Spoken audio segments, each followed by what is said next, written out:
श्रीविष्णु अष्टाविंशति नामावलिः। ॐ मत्स्याय नमः। ॐ कूर्माय नमः। ॐ वराहाय नमः। ॐ वामनाय नमः। ॐ जनार्दनाय नमः। ॐ गोविन्दाय नमः। ॐ पुण्डरीकाक्षाय नमः। ॐ माधवाय नमः। ॐ मधुसूदनाय नमः। ॐ पद्मनाभाय नमः। ॐ सहस्राक्षाय नमः। ॐ वनमालिने नमः। ॐ हलायुधाय नमः। ॐ गोवर्धनाय नमः। ॐ ऋषिकेशाय नमः। ॐ वैकुण्ठाय नमः। ॐ पुरुषोत्तमाय नमः। ॐ विश्वरूपाय नमः।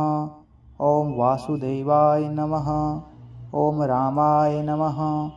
ॐ नारायणाय नमः। ॐ हरये नमः। ॐ दामोदराय नमः। ॐ श्रीधराय नमः। ॐ वेदांगाय नमः। ॐ गरुड़ध्वजाय नमः। ॐ अनंताय नमः। ॐ कृष्णगोपालाय नमः। ॐ मत्स्याय नमः। ॐ कूर्माय नमः। ॐ वराहाय नमः। ॐ वामनाय नमः। ॐ जनार्दनाय नमः। ॐ गोविन्दाय नमः। ॐ पुण्डरीकाक्षाय नमः। ॐ माधवाय नमः। ॐ मधुसूदनाय नमः। ॐ पद्मनाभाय नमः। ॐ सहस्राक्षाय नमः। ॐ वनमालिने नमः। ॐ हलायुधाय नमः। ॐ गोवर्धनाय नमः। ॐ ऋषिकेशाय नमः। ॐ वैकुण्ठाय नमः। ॐ पुरुषोत्तमाय नमः। ॐ विश्वरूपाय नमः।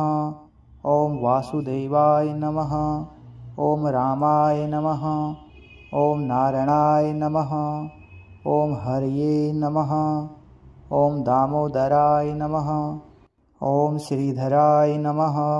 ॐ वेदांगाय नमः। ॐ गरुड़ध्वजाय नमः। ॐ अनंताय नमः। ॐ कृष्णगोपालाय नमः।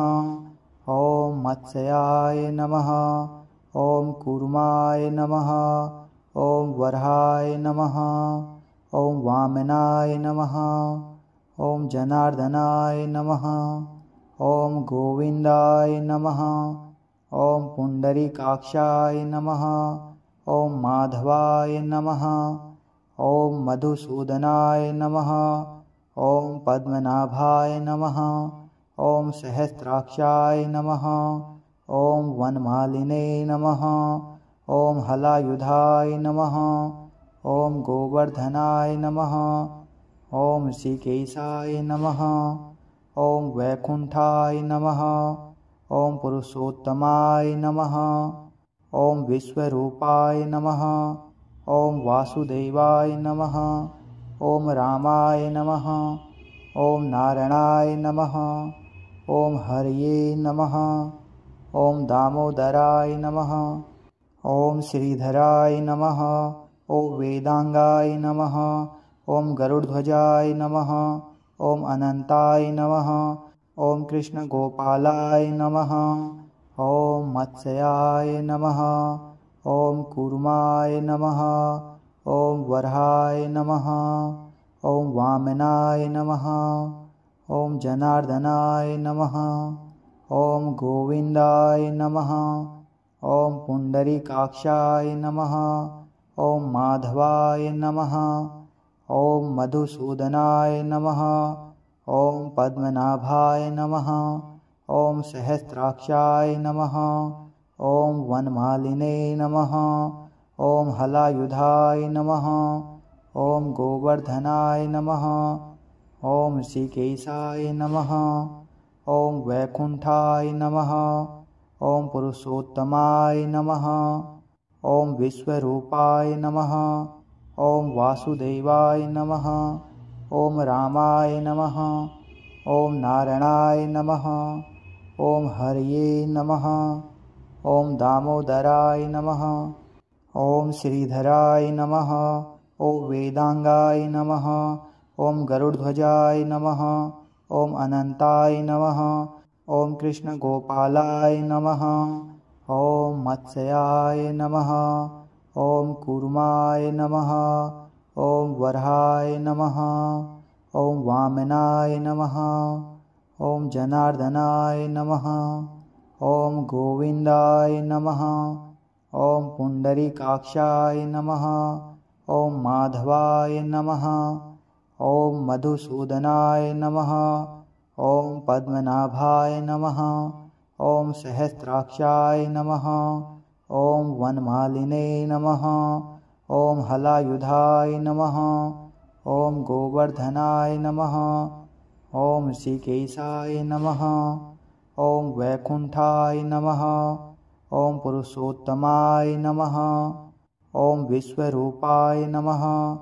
ॐ वासुदेवाय नमः। ॐ रामाय नमः। ॐ नारायणाय नमः। ॐ हरये नमः। ॐ दामोदराय नमः।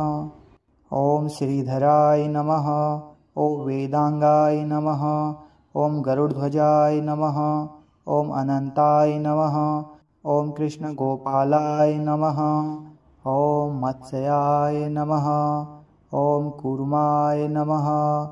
ॐ वराहाय नमः। ॐ वामनाय नमः। ॐ जनार्दनाय नमः। ॐ गोविन्दाय नमः। ॐ पुण्डरीकाक्षाय नमः। ॐ माधवाय नमः। ॐ मधुसूदनाय नमः। ॐ पद्मनाभाय नमः। ॐ सहस्राक्षाय नमः। ॐ वनमालिने नमः। ॐ हलायुधाय नमः। ॐ गोवर्धनाय नमः। ॐ ऋषिकेशाय नमः। ॐ वैकुण्ठाय नमः। ॐ पुरुषोत्तमाय नमः।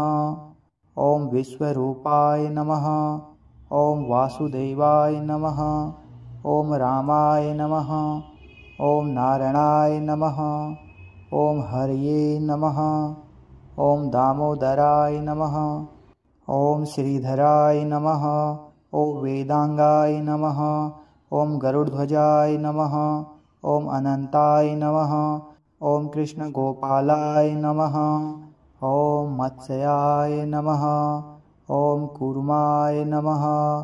ॐ वराहाय नमः। ॐ वामनाय नमः।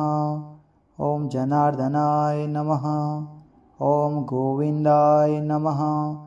ॐ पुण्डरीकाक्षाय नमः। ॐ माधवाय नमः। ॐ मधुसूदनाय नमः। ॐ पद्मनाभाय नमः। ॐ सहस्राक्षाय नमः। ॐ वनमालिने नमः। ॐ हलायुधाय नमः। ॐ गोवर्धनाय नमः। ॐ ऋषिकेशाय नमः। ॐ वैकुण्ठाय नमः। ॐ पुरुषोत्तमाय नमः। ॐ विश्वरूपाय नमः। ॐ वासुदेवाय नमः। ॐ रामाय नमः। ॐ नारायणाय नमः। ॐ कृष्णगोपालाय नमः। ॐ मत्स्याय नमः। ॐ कूर्माय नमः। ॐ वराहाय नमः। ॐ वामनाय नमः। ॐ जनार्दनाय नमः। ॐ मधुसूदनाय नमः। ॐ हरये नमः। ॐ दामोदराय नमः। ॐ श्रीधराय नमः। ॐ वेदांगाय नमः। ॐ गरुड़ध्वजाय नमः।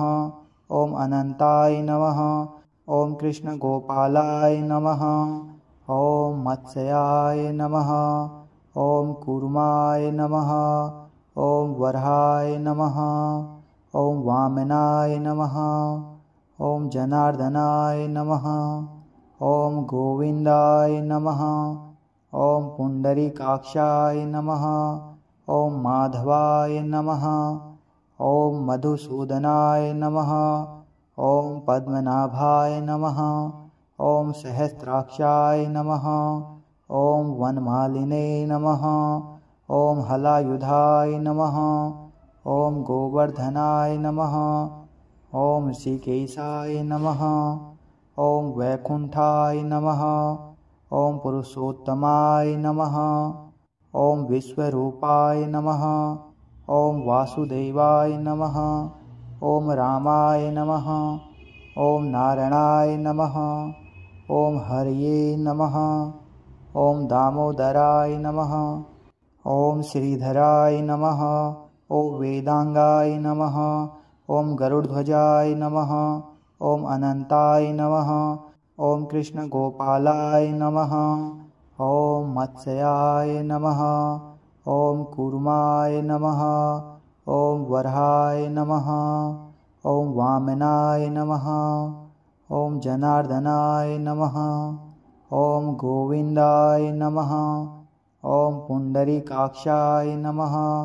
ॐ माधवाय नमः। ॐ मधुसूदनाय नमः। ॐ पद्मनाभाय नमः। ॐ सहस्राक्षाय नमः। ॐ वनमालिने नमः। ॐ हलायुधाय नमः। ॐ गोवर्धनाय नमः। ॐ ऋषिकेशाय नमः। ॐ वैकुण्ठाय नमः। ॐ पुरुषोत्तमाय नमः। ॐ विश्वरूपाय नमः।